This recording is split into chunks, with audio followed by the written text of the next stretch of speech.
Miss Lewis, you went to college. At How Emerson. did you support at Emerson? The same way. Dancing? Reading poetry. By that time, it was more reading of literature. I see. And what did you get your degree in? Literary interpretation. All right. People were so frustrated with my foolishness, Yes. but it worked. I graduated at 21, Yes. and I went to work for a while as a girls' worker at the Harriet Tubman House, which you can ride past as you go out of Boston to go to the airport. But it became a social work agency because now blacks were using it, you know. And I was always frustrated with what they wanted me to do. So my oldest brother, a musician, said, open your own school. And my mother said, another vice versa, my mother said, open your own school. And he said, give it your own name and then everybody will know your name. Best advice I ever got. This was in 1950, was it? Yes. Okay, how did you start the school? I told you, I was always complaining about the Harriet Tubman House. And when I came home, eternally complaining, my mother said to my father, you have to fund this. Of course, if we had any sense, we wouldn't have done it because we would have known you couldn't do it. But when you don't know what you can't do, you do it. Yes.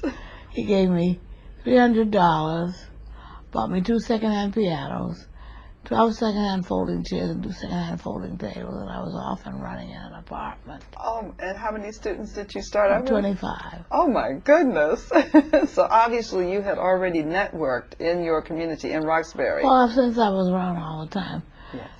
This is another spectacular story. The story I like best is that people used to entertain themselves. They weren't welcome in the theater, either performing or sitting. So they gave teas. You had Sunday afternoon teas and concerts or whatever.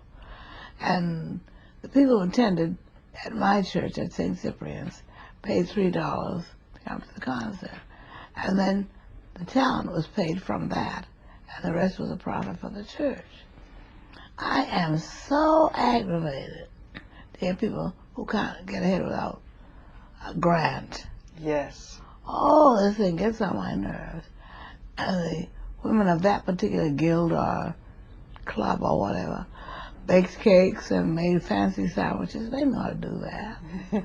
I'm surprised to find out that we only know how to do hot dogs and beans. Because we know how to do everything. In fact, who did those things with the white women? We did them. Who raised their children? We did it. It's not surprising to him that he couldn't do it. And some Sunday afternoons, I would make $20. And some day in the week, I'd make 10 or 15.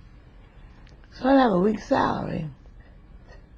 It worked. It worked.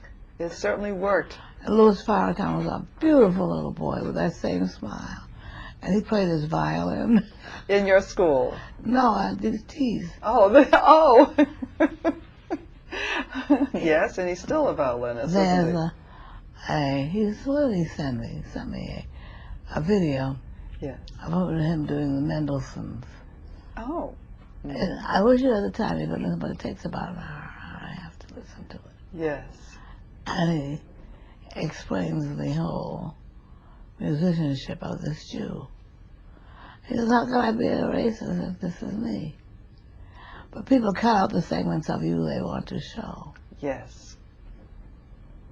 That's a very interesting history about the beginnings of your school, starting out with very little money, very little furniture. Well, we still have very little of that. And a lot, but much less then. And a lot of tenacity is what you had. That's what everybody needs. And what reactions did the community have to your school? Oh, we were always sold out. All right. Fantastic. We are told we don't like these things, and we believe it. Yes. Some will say. Yeah. They'll see some bad acting, reprobates on the corner. They'll say, that's black people. But it isn't. It's those black people.